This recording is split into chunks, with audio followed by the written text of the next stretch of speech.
There are some moments in life that hit you out of nowhere, totally random, completely unplanned, and somehow they stick with you. Like the time I met this guy in a barbershop, and before I even knew what was happening, he was asking for my number. Sounds simple, right? But for me, it was one of those small, unexpected flashes that made the entire day, week, maybe even something more, suddenly unforgettable. So yeah, picture this. It's a rainy Thursday afternoon, one of those gray, dragging days where the sky just won't quit weeping. I had just gotten off work. Normal office grind, nothing fancy. And all I wanted was a quick trim to fix the disaster I'd created trying to cut my own hair last weekend. You know the type, where you look in the mirror afterward and seriously question your life choices. Yeah, that. The barbershop I usually go to is this cozy little place tucked in a corner of town. The kind of spot where the walls are covered with old photos of the neighborhood, the chairs have that vintage leather smell, and the barbers know you by name. It's the kind of place where people don't rush, and the hum of clippers mixed with low jazz somehow makes you feel better about whatever was bugging you that day. Anyway, I was sitting there waiting for my turn, scrolling through my phone, half listening to the conversations around me. The door chimed, and in walked this guy the first hadn't seen before. Tall, with this sort of confident, easy vibe about him. He had this kind of smile that wasn't flashy or forced. It just made you feel like maybe he was someone you could trust immediately. He said hi to the barber, took a seat next to me, and pulled out a book. Nothing too showy, just a well-worn paperback, which already made him stand out from the usual crowd glued to their phones. We exchanged a few casual glances, and honestly, I wasn't thinking much of it. I wasn't exactly looking for anything, and the last thing on my mind was meeting someone new, especially in a barber shop. But then, as the barber was shaping up my hair, the guy leaned over and asked me something that stopped me in my tracks. "Hey, do you mind if I ask for your number?" I blinked a couple of times, trying to register if I'd heard him right, or if maybe the rain had finally gotten to me. He wasn't joking, and there was this genuine, almost nervous look in his eyes that made the moment even more real. Now, keep in mind, this wasn't one of those fast, flashy pickup lines or some joke. He was sincere, and that shook me more than I expected. At that point, I didn't know much about him. His name, what he did, what drew him to this little barbershop on a rainy Thursday. But somehow, just that single, simple question made me realize this wasn't going to be an ordinary haircut day. Something about the way he asked, like he was stepping out of his comfort zone, made me want to know more. So there I was, halfway through a haircut, holding my breath and trying to figure out whether this stranger from a barbershop was about to become something more. And honestly, I had no idea where it was going to go, but suddenly, I couldn't wait to find out. I took a deep breath, trying not to sound like I'd just been caught off guard by the question. Honestly, I wasn't even sure if I should feel flattered or freaked out. It's not every day some stranger just asks for your number mid-haircut. But the way he looked at me, like he was hoping I'd say yes, made it kind of impossible to just shrug it off. Sure, I said, already realizing how lame that must have sounded. I mean, here I was, with half my head covered in shaving cream, feeling like a total mess, and I just blurted out a simple, "Sure." He smiled, that same easy, genuine smile, and pulled out his phone. "I'm Mason," he said, tapping my name into his contacts. I told him my name too, feeling a little more human than I had 5 minutes ago. We chatted a bit while the barber finished up.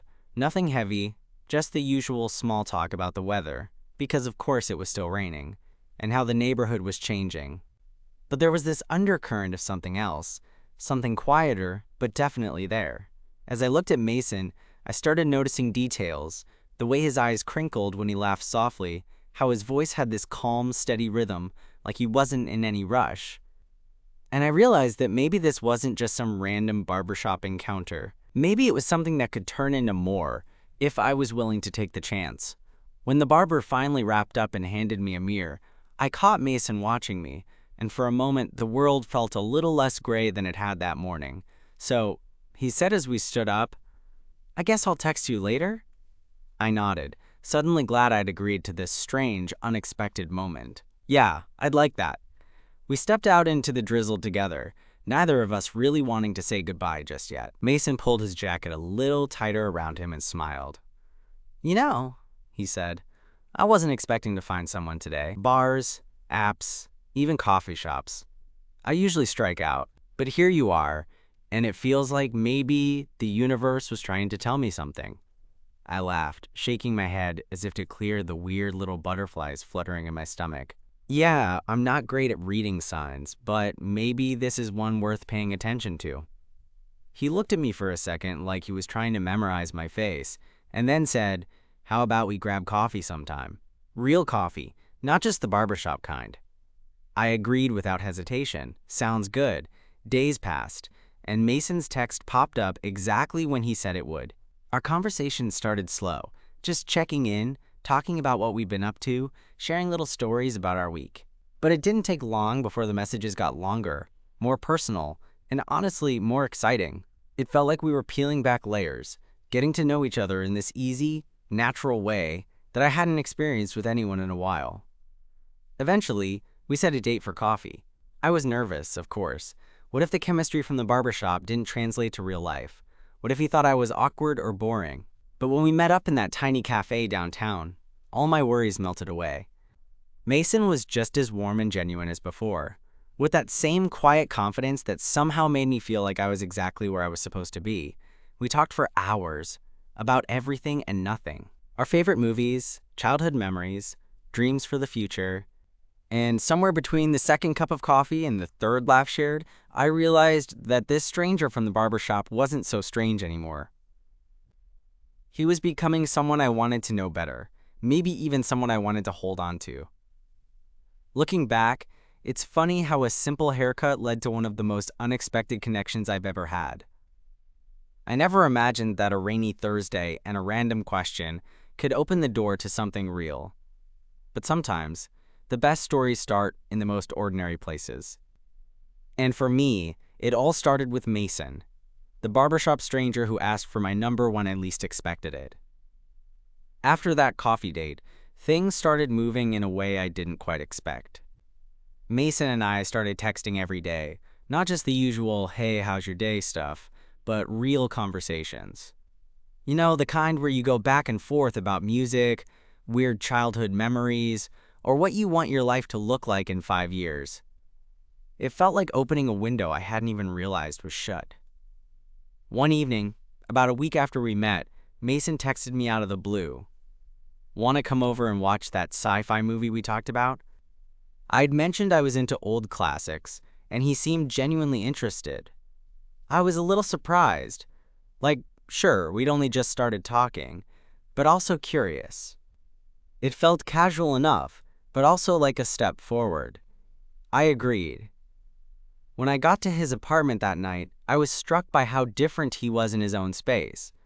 Less put together, but still confident, surrounded by books, vinyl records, and those little plants people insist on keeping alive, but usually don't. He made coffee, which he claimed was his specialty, and we settled onto his couch with the movie queued up. We didn't say much at first, just letting the film play while we sipped our drinks. But then Mason nudged me gently with his elbow during a particularly cheesy scene, and I caught myself smiling more than I thought I would. At some point the movie ended, but neither of us moved. The silence in the room wasn't awkward. It felt comfortable, like we were both aware of something hanging between us, but neither wanted to rush it. "Thanks for coming," Mason said quietly, glancing over at me. "No thank you," I replied. "I'm glad you asked." He shrugged, like that was no big deal, but I could tell it was. His eyes met mine, and suddenly everything felt a little more electric. I don't know if it was the way the dim light made his features softer, or the fact that I was sitting closer than usual, but my heart started to pound a bit faster. Can I be honest? Mason asked, voice low, always. He smiled, half nervous. I wasn't sure how this would go. I mean, I don't usually just ask random people for their numbers, and now here we are. It's nice, unexpected. I nodded, feeling the same way and wanting to say it out loud, but not sure if that was too much. Instead, I just reached out and brushed a stray hair from his forehead. He didn't pull away. From there, the night shifted. We talked more, opened up about things we hadn't shared with many people, the stuff that usually stays hidden until you really trust someone. I told him about my messy family history, times I'd felt lost or unsure of who I was. Mason shared stories about moving to the city, his job in graphic design, and the subtle ways he found calm in a hectic world. When I finally left that night, it wasn't with the awkward tension of a first date, but with this warm feeling of connection. Like maybe, just maybe, I'd found someone who could understand the quiet parts of me without judgment. Over the next few weeks, we kept seeing each other. Sometimes it was dinner, sometimes just hanging out and listening to music. There was no rush, no pressure, just this steady, growing sense that we belonged in each other's company. One afternoon, we went to a little park near my place. It had these old oak trees and a small pond where ducks like to hang out. We sat on a bench, sharing a bottle of iced tea, and Mason reached for my hand. I was surprised, but I didn't pull away. Instead, I squeezed his fingers, feeling the casual intimacy of it. You know, he said, I never thought a barbershop could be a good place to meet someone. I laughed. Neither did I, but I'm glad it was that one. He smiled softly, and for a moment, the world around us faded. The noisy city, the rush of everyday life. It all seemed less important when I was there with him. But even as things felt right, I couldn't shake a small voice in my head, reminding me that this was new territory. I'd spent years avoiding situations like this, afraid of what might come if I let myself care. And yet, with Mason, it didn't feel like a risk. It felt like something worth exploring. There was this unspoken question between us. Where was this going? Were we just two people enjoying each other's company, or could this be something deeper? I didn't know the answer yet, but for the first time in a long time, I was okay with not knowing, because sometimes the best things happen when you stop trying to plan everything out and just let them be. As we sat there in the park, hands intertwined, I realized that meeting Mason, the guy who showed up as a stranger in a barbershop and then asked for my number, was maybe the beginning of something I'd been waiting for without even realizing it. After that day in the park, things between Mason and me started to settle into this comfortable rhythm. Not boring, but easy, like two people who didn't have to prove anything to each other. I liked that. There was something refreshing about not having to put on a front or hide the awkward parts of myself. One Saturday, he invited me over to his place for dinner. I was a little nervous, honestly. Not because I wasn't sure about him, but because this was the first time I was meeting someone's personal space at this level. I mean, yeah, we'd been to the cafe and the park, but seeing where someone lives, where they really are when no one's watching, that's different. When I arrived, the door was open, and I could hear music softly playing from inside. Mason greeted me with that same warm smile, and I felt my nerves melt away a bit. "Come on in," he said, stepping aside to let me in. His apartment was exactly what I imagined, cozy but artsy, with little details that gave it character. There were framed prints leaning against the walls, scattered notebooks on the coffee table, and that faint smell of coffee mixed with something earthy.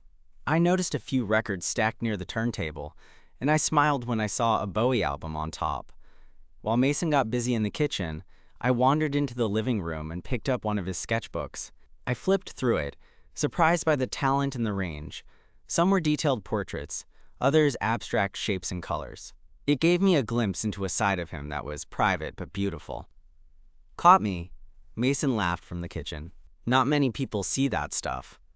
I looked up, feeling a little shy under his gaze. "It's really good. You're talented." He shrugged, but I caught the hint of pride. "It's something I've been working on for years. Keeps me grounded." Dinner was simple but delicious. Pasta with a tomato basil sauce and a salad on the side. We ate at the small kitchen table, talking about everything from music to travel plans we had in mind, to embarrassing stories from high school. One of mine involved a very unfortunate incident with a school talent show, but Mason's laugh made me feel like it wasn't a disaster at all. After dinner, we moved to the couch with glasses of wine. The conversation slowed down, and the room felt warmer, more intimate. I could feel the tension building. Not the kind that makes you uncomfortable, but the kind that speaks of something unspoken, of possibilities hanging in the air. Mason's hand found mine again, and this time, I didn't hesitate. His fingers were warm and steady, and when he looked at me, his expression was soft but serious. "I'm really glad we met," he said quietly. "I wasn't expecting this to happen so fast, but I don't want to miss out on it." I swallowed hard, my heart thudding in a way that was almost painful but good. Me too, I admitted. I've been so used to keeping my guard up that I forgot what it feels like to just let someone in. He nodded, and for a moment, there was nothing between us but that shared understanding. Then, slowly, he leaned in and I met him halfway. That night, when I walked home, the rain had stopped and the streets glistened under the streetlights. I felt lighter than I had in months. But as much as things were falling into place, there was still a part of me holding back. Mason was amazing, but I was scared. Scared of what this might mean. Scared of opening myself up and getting hurt. I hadn't dated seriously in a long time, let alone let someone see the messy parts of me. A few days later, I found myself at the barbershop again, sitting in the same chair where it all began. Mason had asked me to meet him there after work, saying he wanted to show me something. When I arrived, he was already there, waiting with a nervous smile. He pulled me aside and handed me a small envelope. "For you," he said softly. I opened it and found 2 tickets to a weekend art exhibit downtown, one of Mason's favorite places, full of local artists and new ideas. "I thought it'd be fun," he said, "and maybe we can make some new memories there." I felt my chest tighten in a good way. I'd love that. As we left the barbershop together, the city lights buzzing around us, I realized something. Maybe taking chances wasn't so scary when you had someone who made you feel safe. Mason was no longer just a stranger who asked for my number in a barbershop. He was becoming someone I wanted to share my story with. Someone who made me believe that maybe, just maybe, love could start in the most unexpected places. And honestly, that felt like the best haircut I'd ever gotten. Not because of the style, but because it came with a new beginning. The weekend art exhibit Mason invited me to was exactly the kind of thing I never would have gone to on my own. But with him, it felt like an adventure waiting to happen. The gallery was tucked into this old brick warehouse, its walls covered in everything from huge abstract paintings to delicate watercolors. The air smelled faintly of paint and something else, maybe the buzz of people excited by creativity. Mason was in his element, his eyes lighting up as he talked about the pieces, pointing out details I might have missed. I watched him as he moved through the space, this strange mixture of passion and calm that made me think, yeah, this guy really knows himself. At one point, he stopped in front of a painting that looked like a swirl of colors almost exploding off the canvas. "This one," he said, turning to me, "reminds me of how chaotic life can feel, but also how beautiful that chaos is." I nodded, feeling the truth in his words. "I think I'm starting to see that." We wandered through the exhibit, sharing thoughts and stories. At one point, Mason pulled me close so he could read the small plaque next to a sculpture. His hand brushed mine, and I didn't pull away.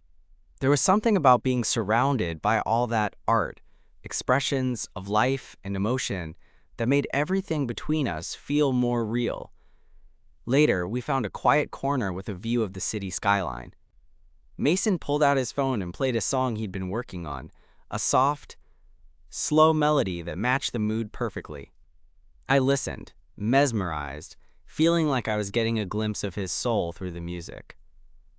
When the exhibit started to close, we walked outside together, the city's night air cool and fresh. Mason slipped his hand into mine again, and I realized I didn't want to let go. "Hey," he said suddenly, stopping and turning toward me. "I know we're still figuring things out, but I want you to know something." I looked at him, heart pounding. "I'm not just here for the fun stuff. I want to be here for the messy parts too, whenever you're ready." I swallowed, the weight of his words settling over me like a warm blanket. I want that too. That night, walking home, I felt something shift inside me. It wasn't just about 2 guys who met in a barbershop anymore.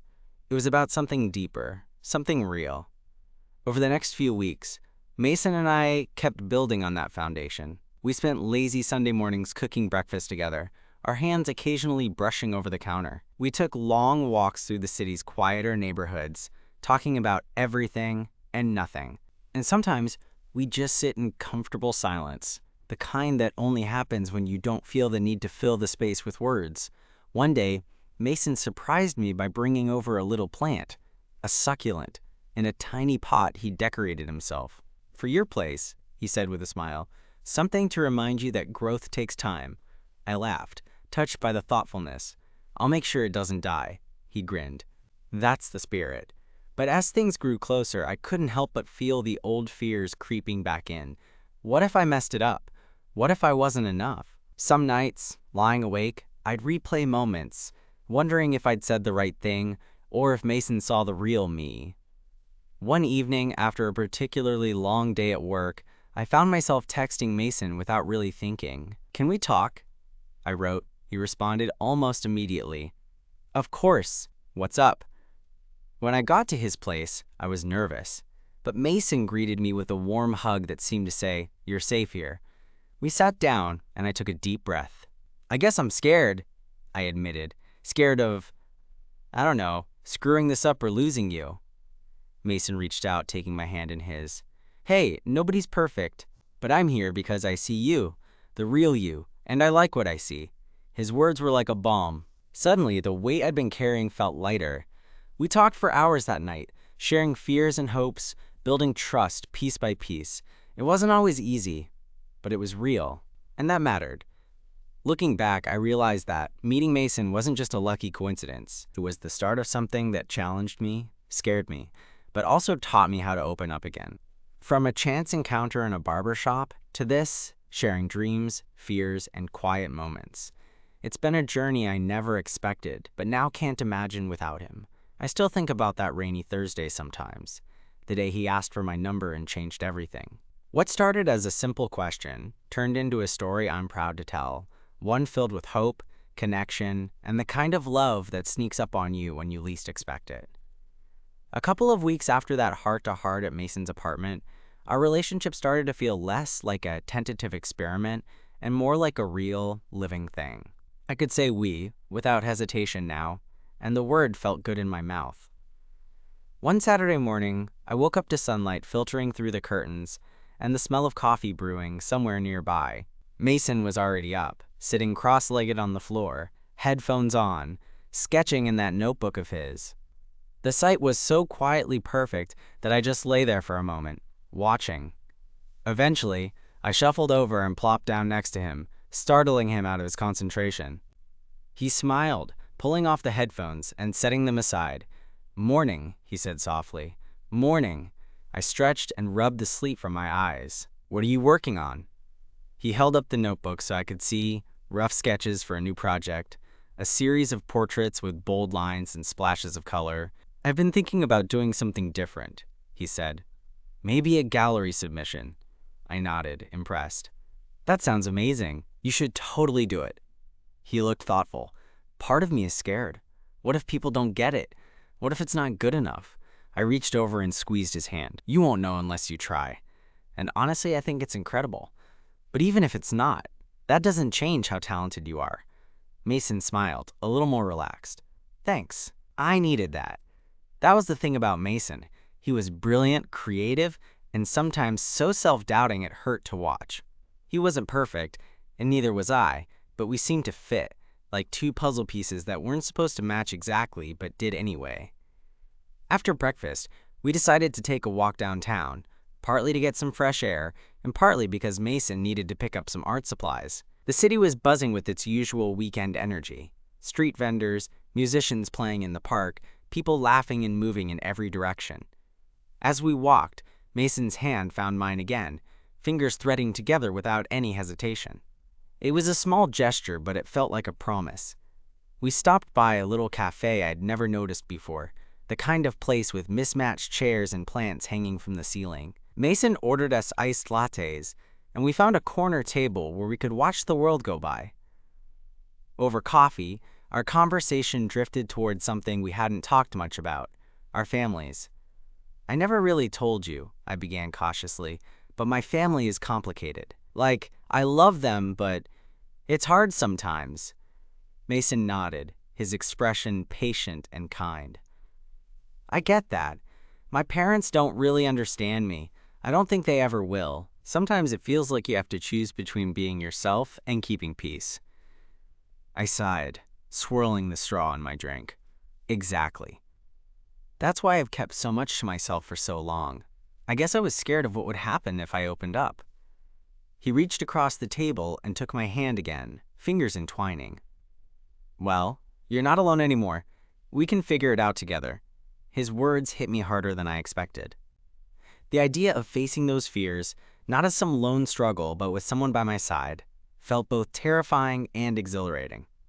As the afternoon stretched on, we talked more about our pasts, our hopes, the little things that made us who we were. There was no judgment, just understanding. Later that week, Mason surprised me with an invitation to an art opening. He was submitting some of his work, and I could tell he was nervous but excited. The gallery was packed, walls covered in paintings and sculptures, the air buzzing with chatter and clinking glasses. Mason's pieces hung near the center, a series of bold, emotional portraits that captured something raw and beautiful. People were gathered around, admiring his work, and I watched as he smiled, shy but proud. Afterward, we slipped outside to the quiet of the street. Mason took my hand, eyes shining. "I couldn't have done this without you," he said. I shrugged, feeling a little bashful. "You did all the hard work. I'm just here cheering you on." He leaned in and kissed me softly. And in that moment, everything felt right. But as happy as I was, I couldn't ignore the little voice in my head, reminding me that life isn't always smooth. There were still challenges ahead, old wounds, complicated feelings, moments of doubt. One evening, a few days later, Mason and I were sitting on my couch, watching a movie. Halfway through, his phone buzzed. He glanced at it and frowned. "What's up?" I asked. "Just my dad," Mason said, voice tight. "He called." "I don't know. It's complicated." I wanted to say the right thing, to be there for him, but I also knew sometimes the best thing was just to listen. So I reached out and squeezed his hand. Mason sighed and leaned into me, resting his head on my shoulder. "Thanks for being here." In that quiet moment, I realized that love isn't just about the good times or the easy laughs. It's about showing up when things get messy, when the past creeps in, when the road ahead feels uncertain. And with Mason beside me, I felt ready to face whatever came next. Because sometimes, the unexpected strangers who ask for your number turn out to be the ones who change your life forever. Months later, as the seasons turned and the city shifted from the crispness of fall to the chill of early winter, Mason and I found ourselves growing into something steady and real. It wasn't flashy or dramatic. It was the quiet kind of love that shows up in small, everyday moments. One Sunday afternoon, we were curled up on my couch, a blanket thrown over our legs, a faint scent of coffee lingering in the air. Mason was sketching in his notebook while I flipped through a book I'd been meaning to finish for weeks. The light coming through the window was soft, and outside, snow had started to dust the streets. He looked up from his drawing and smiled, that familiar warmth in his eyes. "I was thinking," he said, "about how far we've come from that random barbershop meeting to this." I laughed softly. "Yeah, who would have thought a haircut would lead to all this?" He closed his notebook and reached for my hand. "Honestly, I never expected to feel this connected to someone. You make me want to be better, to open up more, even on days when that's hard." I squeezed his hand back, feeling the same swell of emotion. "You've done the same for me. I'm not who I was that day I walked into that barbershop. I'm more me." There was a comfortable silence, the kind that doesn't need filling because it's full already. Later, we went for a walk through the quiet neighborhood streets, bundled up against the cold. Mason stopped under a street lamp, the snowflakes catching the light like little stars. He turned to me and said, "I don't have some grand gesture planned or anything, but I want you to know I'm here. For the good days and the bad. For all of it." I nodded, the weight of those words settling in me. Me too. I'm not perfect, and I'm still learning, but I want to try with you. He smiled, and without thinking twice, I leaned in and kissed him. It was soft and steady, the kind of kiss that says, "I'm here and I'm not going anywhere." Walking back, hands intertwined, I felt something I hadn't felt in a long time. Hope. Hope that something real and lasting could come from the unexpected, that sometimes life surprises you with exactly what you didn't know you needed.